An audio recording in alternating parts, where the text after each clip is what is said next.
나 상민이 오늘 이렇게 아침 시간에 이렇게 첫 번째 먹방 편을 찍어보고 있어.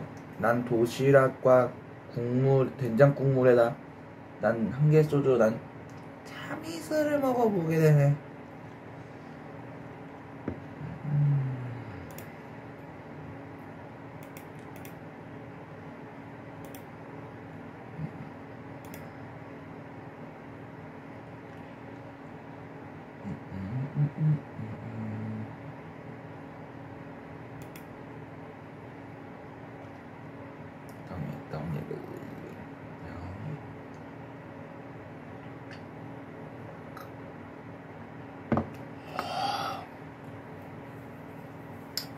이걸로 이따 남겨놨다가 엘마트에서 이따 맥주 살 때 쓰든지 해야겠다.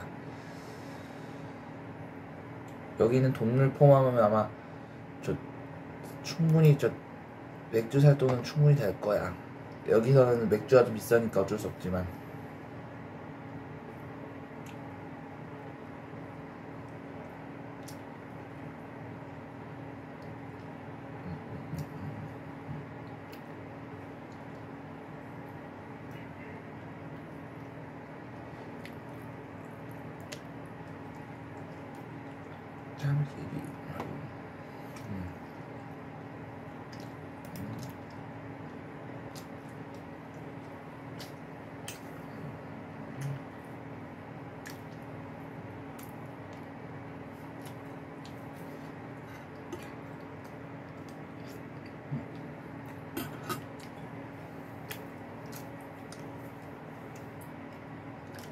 여기 비록 소주 같은 건 좀 싸지만 맥주는 좀 비싸잖아. 그리고 소주 맥주 같은 것도 다 싸게 파는 곳은 여기 엘마트 그거 같아.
이렇듯 평소 건강했던 6살 장조가 실명위기에 놓인 원인이자 등산을 즐기던 혜민씨가 치명적인 안과 질환을 얻게 된 것은 두 사람의 눈 속에 자리 잡은 기생충이 각막에 심각한 손상을 입혔기 때문인데, 자, 그렇다면 장조와 혜민씨의 눈 속에서 심각한 안과 질환을 일으켰던 이 기생충은 과연 어떻게 두 사람의 눈으로 들어오게 된 것일까요? 자, 심각한 안과 질환을 일으킨 이 기생충이 어떻게 눈으로 들어갔을까요? 이게 문제입니다. 그건 알죠, 우리도. 네. 답을 모르겠어요, 답을. 기생충. 문제라. 소녀시 같은 경우는 굉장히 행사나 이런 야외 무대 많이 쓰잖아요. 네. 많이 들어갈까 노출이 많이 될 거 아니에요. 저 같은 경우는 개인적으로 눈을 굉장히 자주 비비는 스타일을 그 지금 보면서 너무 섬뜩했어요. 되게 깜짝 놀랐어요. 그래서 화장을 하고 나서도 화장품이 들어갈 때도 많고. 그렇게 많아요. 예. 네, 그래서 항상 면봉을 소지하고 다니거든요. 그래서 지방에 이렇게 좀 벌레가 많은데 무대를 해도 나온 것처럼 첫 번째 때가 달려들 때도 있고 아니면 폭죽이 터져서 그런 게 너무 큰일 나. 맞아요. 그럴 때 있어요. 막 가루 같은 거. 네. 맞아. 저기 이제 야외란 말이죠. 네. 야외에서 눈을 비비고 그리고 둘 다 화장실을 갔어요. 네. 이런 변이 있나? 이런 변이 있나? 형님! 나가세요, 형님! 그거야, 그거!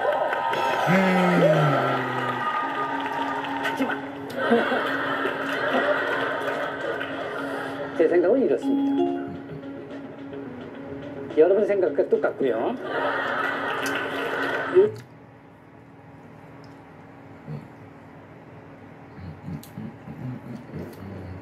So, everybody's dead. How about we start at the beginning? Okay, here we go. Jess, Frida, this is my childhood buddy, Cody. I'm Vic, my left and right hand man. Perfect. Tom. Hi! All right, who did this? This is Frida, Sarah, Frida. Cute nails.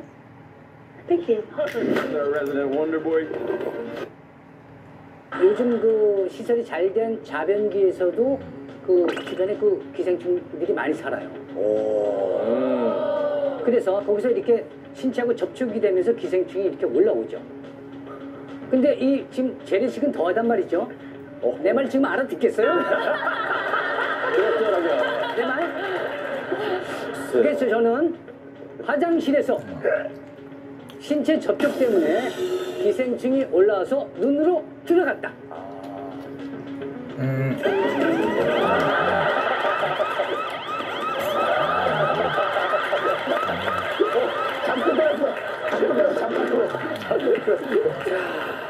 이게 아닌가요? 머리 괜찮은데, 일리 있었는데. 근데 두 번 같이 나온 게 또 하나가 있어요. 뭐? 파리. 초파리, 초파리. 나가! 초파리. 나가, 보여줘. 작은 파리들이 이게 눈앞에서 왔다 갔다 거릴 때 그걸 손으로 이렇게 하면 안 돼요. 이 손 바람에 눈으로 들어간 거예요, 이게. 그래서 그 초파리가 이게 얼굴에서 맴돌면 그냥 부서요, 이렇게. 그 손으로 이렇게 하면 눈으로 들어온다. 기생충의 원인은 초파리. 오호.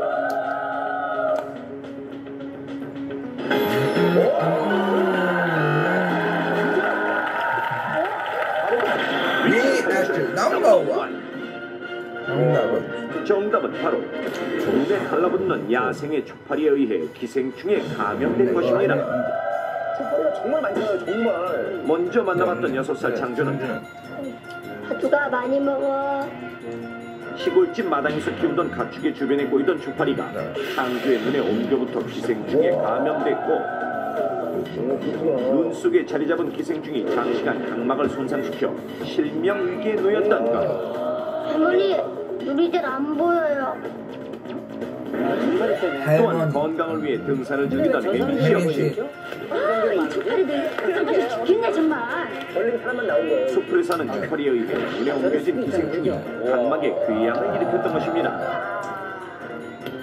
초파리는 우리 주위에서 아주 흔히 볼 수 있고 특히 날이 더워지면 집안에 둔 과일에서도 초파리가 꼬이는 모습을 쉽게 볼 수 있는데 이러한 초파리가 사람의 눈에 기생충을 옮길 수 있다는 사실 놀랍지 않으십니까? 물론 모든 초파리가 기생충을 옮기는 것은 아닙니다. 초파리 중에서도 주로 야생의 수풀이나 산속에 살며 유독 사람이나 동물의 눈물을 좋아하는 바로 아미오타종 초파리가 문제인데 이러한 야생의 초파리의 눈물샘에는 동양안충이라 불리는 기생충의 유충이 들어있습니다.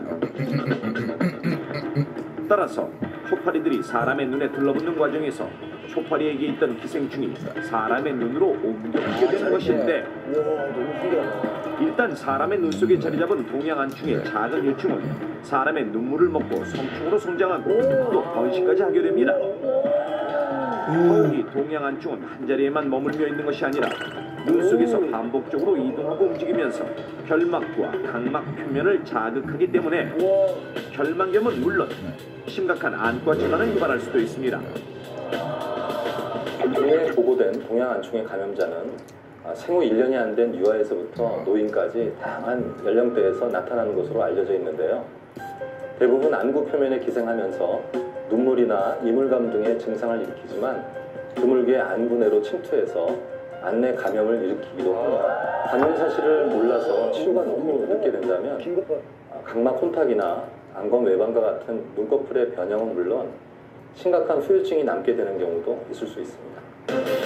이처럼 사람의 기생충을 옮겨 치명적인 후유증을 남길 수도 있는 야생의 초파리가 본격적으로 활동하는 시기는 바로 날이 풀리면서 기온이 높아지는 5월부터 여름까지로 더욱이 이때는 동양안충에 대한 각별한 주의가 필요합니다. 실제 사람의 눈에 들어간 동양안충을 제거해내는 동영상입니다. 이러한 동양안충이 사람의 눈에 들어가서 기생하면서 각막염은 물론 심지어 실명까지 유발할 수 있다는 것인데, 저기 줄 자, 아니에요? 이렇게 큰 기생충이 사람의 눈에 들어가 살 수 있다는 사실이 놀랍지 않으십니까? 실제로 1996년 7월 눈이 충혈되는 결막염 증상을 보여 안과를 찾았던 60세 농부 최모 씨의 왼쪽 안 결막에서는 총 10마리의 동양안충이 발견됐고, 2002년 6월 홍채염을 진단받았던 50대 이모 씨 역시 검사 도중 오른쪽 눈에서 7마리의 기생충을 적출해냈으며, 지난해 여름 40대 주부 조모 씨는 산에 다녀온 지 약 한 달쯤 지난 어느 날 눈이 충혈되고 따가운 이물감이 지속돼 거울을 들여다보는 순간 눈 속에서 우물거리는 기생충을 보고 놀라 안과를 찾아 기생충을 끄집어냈습니다. 더욱이 최근 지구온난화로 인한 기온 상승으로 인해 초파리가 알에서 성충이 되는 과정이 훨씬 빨라지면서 기생충을 옮길 수 있는 초파리들이 더욱 기승을 부리고 있고, 때문에 과거에 비해 동양안충에 감염된 사례 또한 늘고 있는 추세인데요. 물론 초파리에 의해 사람의 눈에 옮겨진 동양안충의 유충이 성충으로 다 자란 뒤에는 눈으로도 쉽게 발견할 수 있고, 또한 안과 진료를 통해 비교적 쉽게 제거할 수 있습니다. 하지만 문제는 동양안충의 유충은 처음에는 너무 작아 눈으로도 확인되지 않는 데다가 특별한 증상 또한 나타나지 않기 때문에 성충으로 완전히 자라게 되는 약 한 달쯤 전까지는 기생충에 감염된 사실조차 모르기 쉽다는 사실 때문에, 만약 기생충이 눈 속에 들어온 사실을 모른 채 오랜 시간 방치한다면 각종 안과 질환은 물론 심지어 실명에까지 이를 수 있습니다.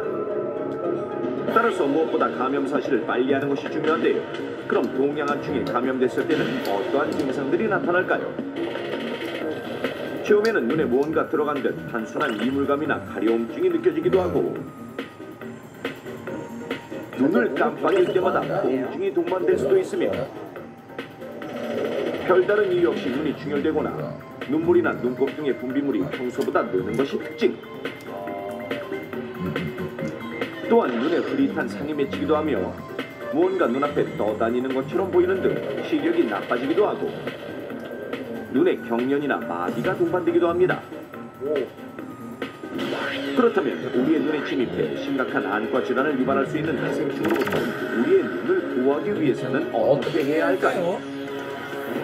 먼저 등산을 하거나 숲을 근처를 지날 때는 보호용 안경을 착용하거나 모자를 눌러서 초파리가 직접 눈에 닿지 못하도록 하는 것은 기본. 둘째, 야생동물이나 실외에서 키우는 가축에게 지나치게 가까이 다가가거나 접촉하는 행동을 삼가고, 셋째, 동양안충에 감염된 애완동물의 눈과 직접적인 접촉으로 감염된 사례들도 있으니 평소 애완동물의 건강 상태를 주의 깊게 살피는 것도 좋습니다. 또한 집에서 키우는 가축이나 애완동물 주변에 초파리가 꼬인다면 미리 제거해 기생충 감염의 위험을 막고, 넷째, 특별한 이유 없이 눈이 자주 충혈되거나 혹은 이물감이 느껴지고 평소보다 눈에 분비물이 많아진다면 즉시 안과 검진을 받되, 특히 과거 야외 활동을 통해 초파리와 접촉한 일이 있다면 기생충 감염을 의심해 보십시오. 다섯째, 성충으로 다자란 동양안충의 경우 대개 눈동자 밑에 기생하고 눈으로도 쉽게 확인할 수 있으니 유심히 살피고, 끝으로 동양안충은 눈에서 1년 이상 기생할 수 있으므로 설사 안과 검진을 통해 기생충을 제거했다고 해도 기생충의 유충이 남아있다 재발하는 경우도 간혹 있으므로 적어도 향후 1년간은 지속적인 관찰이 필요합니다. 사람의 눈물을 빨아먹고 사는 초파리, 대수롭지 않게 여겼다가 영영 눈이 멀 수도 있습니다.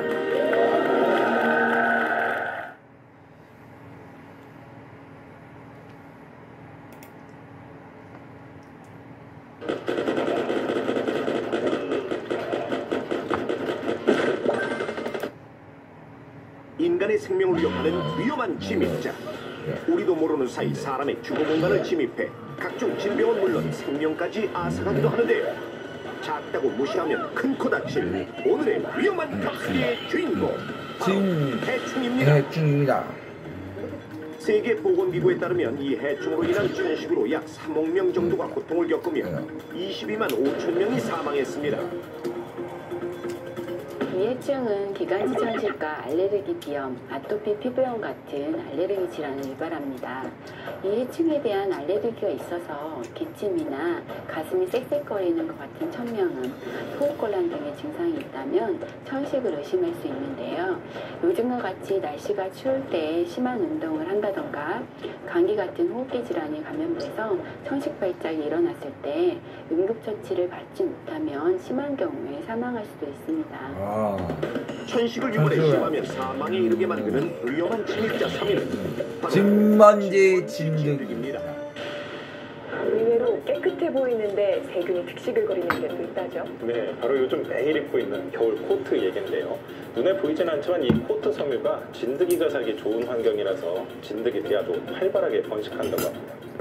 겨울철 의리와 같이 빨기 힘든 섬유는 진먼지 진드기가 살기 좋은 환경을 제공하는데요. 실제 자주 입는 코트에서 발견된 높은 수의 진먼지 진드기. 과연 어떻게 생긴 것일까요? 겨울옷은 세탁을 잘 하지 않기 때문에 사람의 피부에서 떨어지는 비듬을 먹고 사는 진먼지 진드기가 오래 서식할 수 있습니다. 특히 섬유 조직이 사람의 털과 비슷해 진먼지 진드기가 살기에 최적의 환경. 0.1mm의 아주 작은 크기 때문에 사람의 눈으로 확인할 수 없는 진먼지 진드기. 평균 수명은 3개월. 일생 동안 몸무게 200배에 달하는 엄청난 배설물을 남기는 때 이것은 곧 천식과 아토피 피부염을 일으키는 주요 원인이 됩니다. 진먼지 진드기로 인한 천식과 피부 질환으로 건강에 적신호가 오기 쉬운 계절 겨울. 겨울철 많은 가정에서는 실내 온도가 22도에서 25도 사이로 유지되고 환기를 하지 않게 돼 진먼지 진드기가 살기 좋은 환경으로 변해가는데요. 특히 건조해진 피부와 머리에서 떨어지는 각질과 비듬은 진먼지 진드기의 좋은 먹이가 되어 그 수가 기하급수적으로 증가하고 있습니다. 그렇다면 사람들은 진먼지 진드기의 심각성에 대해 얼마나 알고 있을까요? 겨울철이라 그냥 이불 터는 정도지 뭐 그렇게 비계나 뭐 이 정도지 뭐 그렇게 크게 있다고는 생각이 안 들거든요. 겨울에는 차니까 좀 줄어들지 않을까라는 생각을 가지고 있어요. 여름에는 있지만 겨울에는 없을 것 같은데요. 겨울은 아무래도 여름보다는 날씨가 추우니까 그렇게 많이 생길 거라고는 생각 안 드는데요. 대부분의 사람들이 겨울에는 진먼지 진드기가 없어진다고 알고 그 심각성을 느끼지 못하는 상태. 눈에 보이지 않아 더욱 위험한 해충 진먼지 진드기. 그렇다면 우리가 살고 있는 가정에는 얼마나 많은 진먼지 진드기가 살고 있는 걸까요? 가정에서 사람과 공생하고 있는 진먼지 진드기의 실체를 눈으로 확인하기 위해 실제 사례자의 집을 찾았습니다. 평소 깨끗하게 집을 관리한다고 자부하는 주부 박계령 씨. 진드기가 얼마나 있다고 생각을 하세요? 진드기요? 네, 평소에 청소를 좀 자주 하는 편이에요, 제가. 그러다 보니까 제 생각에는 그닥 그렇게 많을 거라고 생각 안 하고 있거든요. 이 집에 서식하고 있는 진먼지 진드기를 확인하기 위해 방역업체가 출동. 실제 사용 중인 소파, 인형, 침구류, 겨울 코트, 목도리 등에서 먼지를 채집해봤습니다. 자, 과연 어떤 결과가 나왔을까요? 육안으로 보기에는 깨끗해 보이는데 진드기 테스트킷으로 확인한 결과 진드기가 서식하는 것으로 판단되었습니다. 집에서 채집한 먼지 안에 있는 진먼지 진드기의 수를 파악하기 위해 을지대학교 위생해충방재연구소를 찾았습니다. 과연 진먼지 진드기는 어디에서 가장 많이 발견됐을까요? 채취해온 먼지의 현미경을 들이대자 엄청난 수의 진먼지 진드기가 눈에 띄는데요. 특히 많은 수의 진먼지 진드기와 배설물, 사체가 발견될 것이라고 예상됐던 침구류를 포함 겨울철 코트와 목도리에서도 많은 수의 진먼지 진드기가 발견돼 충격을 주었습니다. 저도 나름 그냥 깔끔하다 생각하고 주위에서도 엄청 깔끔하다고 얘기를 많이 들었어요. 그런데 너무 놀랐어요. 지금 너무 놀라서 지금 여기 앉아있는데도 기분이 영 이상하고 일어나고 싶은 심정이에요. 호흡기로 들어간 진먼지 진드기는 기관지와 폐에 들러붙어 염증을 일으키고 천식을 유발합니다. 진먼지 진드기로 인한 천식으로도 가벼운 기침이 일어날 수 있는데 실제 지난 2010년 경기도에 사는 김모군은 친구들과 농구를 하다 천식으로 인한 쇼크로 그만 쓰러지고 말았습니다. 그리고 피부와 접촉한 진먼지 진드기는 발진을 일으켜 아토피 피부염을 유발합니다. 눈에 보이지 않는 위험한 침입자 진먼지 진드기로 인한 아토피 피부염을 방치하면 만성 질병이 되고 심한 발진으로 사망까지 이를 수 있는데요. 의사 선생님, 우리 좀 봐주세요. 여기 진먼지 진드기로 인한 아토피로 고생하고 있는 서울시 동작구의 한 어린이. 아이의 보호자를 만나 그 심각성을 알아봤습니다. 아이가 심하게 긁어서 피부과 병원을 갔더니 검사 결과 다른 원인이 아닌 주변 환경에 의한 아토피염이라고 진단을 받았습니다. 진먼지 진드기는 아토피를 일으키는 굉장히 중요한 원인이죠. 일단 계속적으로 진먼지 진드기에 노출할 경우에는 치료에 반응하지 않고 아토피가 더 심해질 수가 있습니다. 그래서 아토피 피부염이 있는 사람은 보습에 아주 신경을 쓰셔야 되고요. 특히나 이런 진먼지 진드기에 접촉하지 않도록 청결하게 하는 것이 좋습니다. 아이들을 지긋지긋한 아토피에서 벗어나게 하기 위해서는 진먼지 진드기 퇴치가 시급. 그렇다면 안전하게 진드기를 제거하는 방법에는 어떤 것이 있을까요? 가정에서도 쉽게 실천할 수 있는 진먼지 진드기 제거법을 알아보기 위해 전문가와 함께 실험을 진행해봤습니다. 실험 방법은 이렇습니다.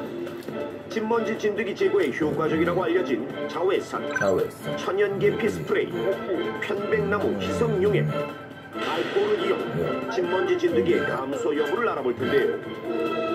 자, 먼저 진먼지 진드기가 기생하고 있는 전에 자외선을 1분간 노출시키고 또 다른 전에는 천연 계피 스프레이를 뿌려봤습니다. 그 다음은 편백나무 희석용액, 마지막 전에는 알코올을 뿌리고 정확히 5분 뒤 진먼지 진드기의 감소 여부를 현미경으로 직접 확인해봤는데요. 그 결과 알코올을 뿌린 전에는 진먼지 진드기가 한 마리도 제거되지 않았고 자외선을 쬐은 진먼지 진드기는 눈에 띄게 느려진 모습.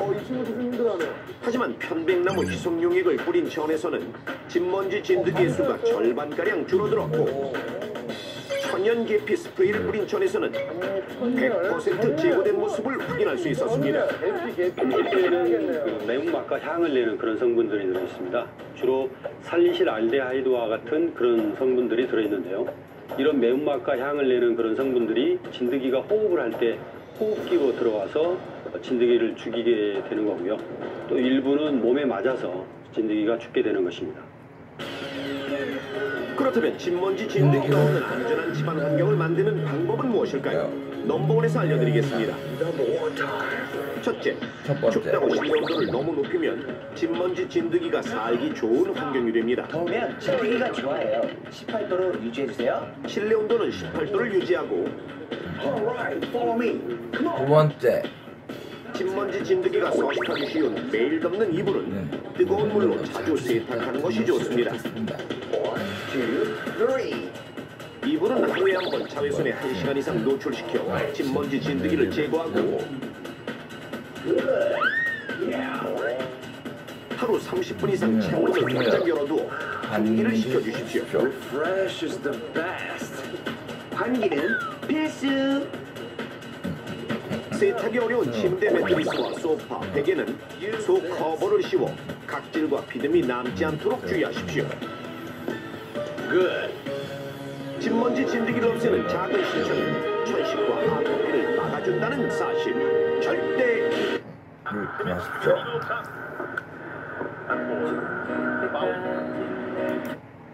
잊지 마십시오. 천식과 아토피를 유발하는 위험한 침입자 3위 진먼지 진드기. 전염병을 전파시키는 가정의 무법자 2위 파리.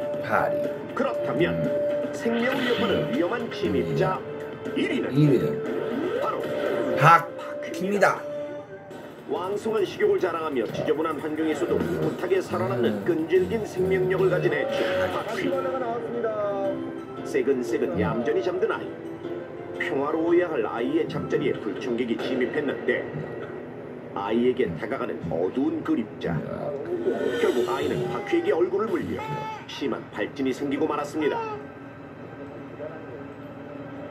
술에 취해 비틀비틀 방으로 들어와 씻지 않은 채 그대로 쓰러지는 한 남자. 코골이에 이갈기, 더러운 솜으로 몸까지 벅벅 긁는데 결국 이 남자는 바퀴에게 손톱과 발톱은 물론 눈썹까지 갉아먹히는 사고를 당했습니다.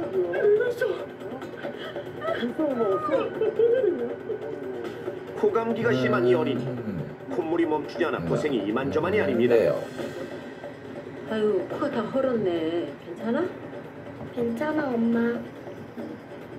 늦은 밤이 되어서야 겨우 잠들었는데 그런데 잠시 후 이 어린이의 콧 속으로 들어간 위험한 침입자. 바퀴. 코에 누가 들어갔나 봐. 어디 이렇게 봐. 뭐가 들었다 그래? 불 붙이면 더 들어가요. 저기 뭐지 저게? 아이고 이거 점점 들어가네. 결국 이 어린이는 코에 바퀴가 들어가 응급실을 방문해야 했습니다. 핵전쟁에서도 살아남을 것으로 예상되는 위험한 침입자 바퀴. 한 해충 방역업체의 조사에 따르면 수도권 지역 10가구 중 9가구 이상의 해충이 서식하며 각 가구당 한 종류 이상의 해충이 발견되었는데 발견된 해충 중 53%라는 압도적인 비율로 바퀴가 1위를 차지했다고 합니다. 결국 수도권 지역 가구의 절반 이상이 바퀴로 인해 고통받고 있다는 것인데요. 밤의 활동에 눈에 잘 보이지 않는 바퀴. 눈에 보이지 않는다고 그들의 침입에서 해방된 것은 아닙니다. 냉장고 틈새에 거뭇거뭇한 자국, 가구 가전제품 뒷부분에 까만 먼지, 깨진 타일 사이에 낀 정체모를 검은 때, 싱크대 그릇에 묻은 까만 자국, 모두 바퀴가 우리에게 남기는 흔적일 수 있습니다. 전 세계 어디든 생존하며 특히 인간과 공존하고 있는 바퀴. 바퀴벌레는 살모넬라 식중독의 병균을 내포하고 있으며 주방의 쓰레기통에 있는 음식물을 포함 어느 것이나 먹어 치울 수 있는 잡식성이라는 사실 알고 계셨습니까? 콜레라, 장티푸스, 세균성 이질, 위장염 등 40여 종의 박테리아 감염은 물론 돌연변이를 유발하는 물질과 발암 물질까지 배설하기 때문에 사람에게는 아주 해로운 해충. 특히 유아와 어린이들에게는 치명적일 수 있는데요. 징그럽고 애들 다 소리 지르고 울고 난리도 아니었어요. 기분이 좀 안 좋고 그렇죠. 애들이 또 있으니까 징그러워서 하고 소리 지르면서 피했었어요. 예전에 귀에 한번 들어가서요. 병원 가서 뺀 적은 있어요. 알러지 검사를 했었는데 그게 뭐 48개 항목인가 이렇게 있더라고요. 그 중에서 바퀴벌레만 항목이 나와갖고 온몸에 막 두드러기 나고 그랬거든요. 짜장면을 막 먹고 있는데 뭐가 한 덩어리가 나와요. 뭐야 이거 보니까 바퀴벌레야. 그냥 먹다 말고 나가서 이거 토한 적이 있어요. 생김새에서 오는 혐오감으로 많은 사람들에게 고통을 주고 있는 바퀴. 실내 온도가 높아지면서 실내로 유입되는 바퀴 수는 점점 증가하고 있습니다. 전 세계에는 3,500여 종의 바퀴가 서식한다고 하는데요. 다행히도 우리나라에 서식하는 바퀴는 단 8종. 그중 실내에 서식하는 바퀴는 총 4가지. 일반적으로 바퀴라 불리는 독일 바퀴, 일본 바퀴라 불리는 집바퀴, 미국 바퀴라 불리는 이질 바퀴, 마지막으로 먹바퀴까지.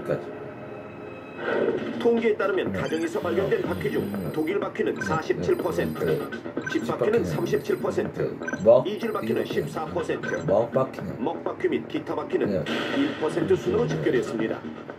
그런데 여기서 주목해야 할 점은 지역별로 주로 서식하는 바퀴의 종류가 다르다는 점. 고층 아파트가 많은 지역에는 실내에 주로 서식하는 집바퀴가, 다세대 주택이 많은 지역에는 집 안팎으로 이동이 쉬운 이질 바퀴가 많다는 점. 그리고 수도권 지역에서는 목격되지 않았으나 고온다습한 환경을 좋아하는 먹바퀴의 경우 제주도 바퀴의 71%를 차지했습니다. 이 중에서도 가장 개체수가 많은 독일 바퀴의 번식력은 무서울 정도. 하지만 주로 어두운 밤에 활동하고 재빠르기 때문에 제거하기 힘든 것이 바로 이 바퀴입니다. 그렇다면 바퀴의 민첩성은 어느 정도일까요? 우리나라에 서식하는 바퀴 중 가장 몸집이 크고 행동 속도가 빠른 이질바퀴로 실험해봤습니다. 아크릴 박스에 이질바퀴를 넣어 달리게 해봤는데요. 칸막이를 열자마자 빠른 속도로 달리기 시작하는 이질바퀴. 바퀴는 덩치가 클수록 빠르며 급하면 짧은 거리를 비행하기 때문에 잡기가 더욱 어렵습니다. 결국 바퀴가 좋아하는 먹이로 유인해 제거하는 방법이 해결책. 바퀴가 가장 좋아하는 음식을 찾기 위해 실험을 진행해봤는데요. 먼저 대형 아크릴 박스에 고인 물, 상한 음식물, 신선한 토마토, 그리고 땅콩과 카스테라 섞은 것을 놓아 바퀴가 좋아할 만한 풍경을 조성한 뒤 바퀴 50마리를 풀었을 때 바퀴는 과연 어떤 음식에 가장 몰리게 될까요? 바퀴를 풀자마자 음식을 향해 빠르게 이동하는 모습. 실험 결과 땅콩 버터를 섞은 카스테라에 바퀴가 많이 모이는 것을 볼 수 있었는데요. 그 다음으로 선호하는 것은 상한 음식물. 이처럼 바퀴는 달거나 냄새가 강한 음식물을 찾아 모여드는 것을 확인할 수 있었습니다. 바퀴가 가장 좋아하는 환경은 가정에서는 주방이 되겠습니다. 주방에서는 항상 요리를 하기 때문에 바퀴가 먹이원으로 얻을 수 있는 식자재들이 자주 떨어져 있고요. 그 다음에 주방의 그 복잡한 그 서랍이라든가 이런 곳에 그 좁은 틈에 또 숨어서 살기를 좋아하고요. 또 주방에서는 항상 물을 쓰기 때문에 습도가 잘 유지되어 있습니다. 그래서 바퀴들이 주방 주변에서 모여 사는 것을 좋아합니다. 실제로 바퀴 때문에 고민하는 한 살인자의 집을 찾았는데요. 바퀴를 없애기 위해 많은 노력을 하고 있다는 주부. 제작진은 바퀴가 좋아한다는 주방의 싱크대 밑부터 살펴봤습니다. 눈으로 확연히 보이는 바퀴의 배설물과 사체. 실험면의 흰 장갑에 바퀴의 흔적이 묻어나올 정도로 심각한 수준인데요. 쉬거나 은신할 때는 따뜻하며 어두운 환경을 좋아하는 바퀴. 가구 밑은 물론 가전제품 안까지 깨끗하게 관리하는 것이 중요합니다. 지난주에는 바퀴벌레가 많이 나와서 하루에 5마리씩은 잡았던 것 같아요. 잠만 자려고 하면 바퀴벌레가 나와서 잠을 못 잘 정도였으니까 그래서 바퀴벌레 잡으려고 이제 베이트 타입도 한 8개 정도 붙여놓은 상태고 또 크림 젤 타입도 이제 안 보이는 곳에다만 넣어놓았어요. 아무래도 아이가 있다 보니까 안 좋을 것 같아서 안 보이는 곳에다만 넣어놨거든요. 근데 좀 줄어드는 게 안 보여서 많이 답답해요. 그렇다면 바퀴를 효과적으로 퇴치하는 방법에는 어떤 것들이 있을까요? 많은 사람들이 궁금해하는 바퀴 퇴치법. 위험한 해충, 바퀴를 퇴치하는 방법을 알아보기 위해 또 다른 실험을 진행해봤습니다. 일반적으로 많이 사용하는 바퀴 퇴치용 베이트와 에어로졸, 민간요법으로 많이 알려진 치약, 그리고 바퀴가 좋아하는 카스테라에 붕산을 섞어놓고 바퀴 50마리를 풀어놓았을 때 과연 결과는 어떻게 될까요? 궁금합니다. 예상한 대로 바퀴는 먹이로 인해 퇴치제로 다가가는데요. 실험 결과 에어로졸을 묻힌 솜에서는 즉각적인 반응이 나타나고 카스테라와 섞은 붕산을 먹은 뒤에는 맥을 못 추다 약 30분 뒤 결국 죽고 맙니다. 향이 강한 치약 근처에는 가지 않는 모습. 하지만 가정에서 흔히 사용하는 베이트를 먹고는 당장 반응이 나타나지 않았습니다. 자, 그렇다면 전문가가 추천하는 효과적인 바퀴 퇴치법에는 어떤 것이 있을까요? 바퀴는 여러 가지 방법을 병행해서 사용하는 것이 좋은데 베이트와 에어로졸을 적절히 섞어서 처리하시면 조금씩 줄어드는 효과를 볼 수 있습니다. 민간요법으로 널리 알려진 것에 붕산, 쑥, 오이 등이 있고 쑥은 바퀴를 쫓는 역할을 하지 죽이는 효과는 없습니다. 그리고 붕산은 바퀴를 죽일 수 있는 효과적인 방법이긴 하나 사람에게도 해로우니 아이들이 실수로 먹지 않도록 주의해야 합니다. 그렇다면 바퀴 없는 안전한 집을 만들기 위한 예방법 넘버원과 함께 알아보겠습니다.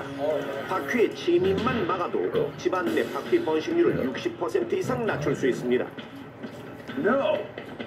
설거지를 하고 난 그릇은 물기를 닦은 후 진열장에 보관하는 것이 안전합니다. 그리고 싱크대 역시 물기 없이 깨끗이 닦아두고 사용하지 않는 싱크대 배수구 뚜껑은 반드시 닫아두는 것이 좋습니다. Okay? Oh no, 그리고 창틀, 벽 틈에는 바퀴약을 꼼꼼히 뿌려두십시오. 화장실 내 깨진 타일은 메워두고 누수가 되지 않도록 점검이 필요합니다. 그리고 외부로부터 택배가 왔을 때는 No, no, no. Dangerous. Come on, let's go. Go, go, go, go, go. 창고에 오래 보관된 물품일수록 바퀴나 바퀴알이 묻어올 확률이 크기 때문에 박스 안까지 확인하고 바로 버리는 것이 가장 안전합니다. Very good. 작은 실증으로 위험한 해충 바퀴 없앨 수 있다는 사실 꼭 명심하시기 바랍니다.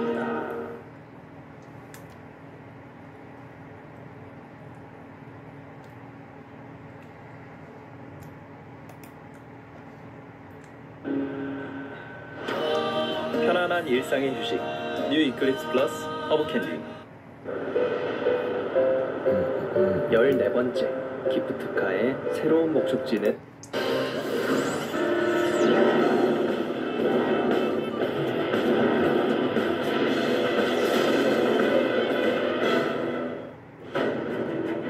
전 세계에서 매년 무려 1000여 명이 오염된 이것을 먹고 사망. 누군가는 닿기만 해도 심한 탈증과 알레르기를 일으킬 수 있는 이것. 그러나 먹지 않는다면 단 사흘만 해도 사망할 수 있는 이것. 위험한 레시피 오늘의 주제. 투명함 속에 감춰진 두 얼굴. 물입니다. 우리 몸은 70%가 물로 이루어져 있습니다. 물은 노폐물을 배출시켜주고 영양소를 운반하는 등 신진대사에 꼭 필요한 성분인데 우리 몸에 물이 1%만 부족해도 심한 갈증을 느끼고 2%가 부족하면 나른함을 느끼며 4에서 5%가 부족하면 불안과 초조한 증상까지 나타납니다. 또 10%가 부족하면 의식을 잃을 수도 있고 20%가 부족하면 사망에 이를 수도 있는데 재난시 골든타임이 72시간이라고 하는 이유는 사람이 물 없이 버틸 수 있는 한계 시간이 평균 72시간이기 때문입니다. 이렇게 생명 유지에 가장 필요한 요소인 물. 그렇다면 얼마나 마셔야 하는 걸까요? 우리는 생활하거나 잠을 자면서 소변과 땀으로 1리터가 넘는 수분을 배출하고 있습니다. 따라서 운동으로 땀을 흘리지 않더라도 하루에 최소 1리터 이상의 물을 마시는 것이 좋은데요. 음식으로도 섭취하는 수분이 있기 때문에 오직 물로만 섭취하는 수분량은 자신의 체중 1kg당 20에서 30ml 정도가 적당합니다. 하지만 요즘 같은 더운 날씨에 땀을 많이 흘렸다면 조금 더 수분을 보충해주는 것이 좋겠죠. 그런데 요즘은 차나 음료로 물을 대신하는 사람들도 많은데 이러한 음료들은 결코 물을 대신할 수 없습니다.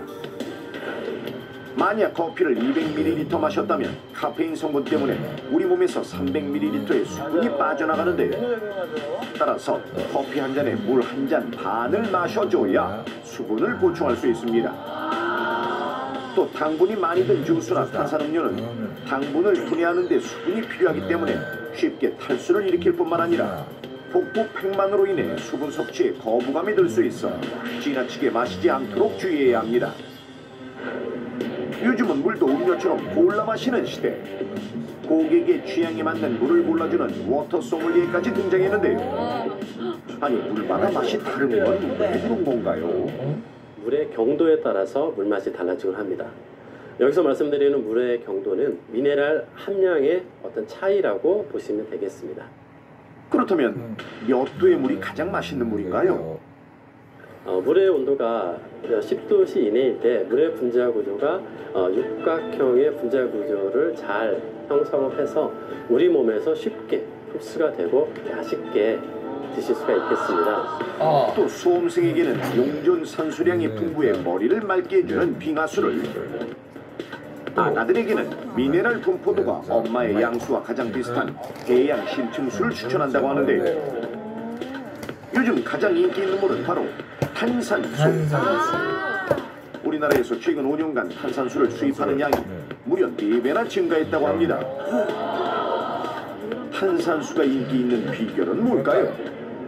그냥 물인데 톡 쏘는 맛이 좀 재밌기도 하고. 탄산수 먹으면 살이 많이 빠진다고 들었어요. 아무래도 미네랄이 풍부하다 보니까 몸에 좋지 않나요?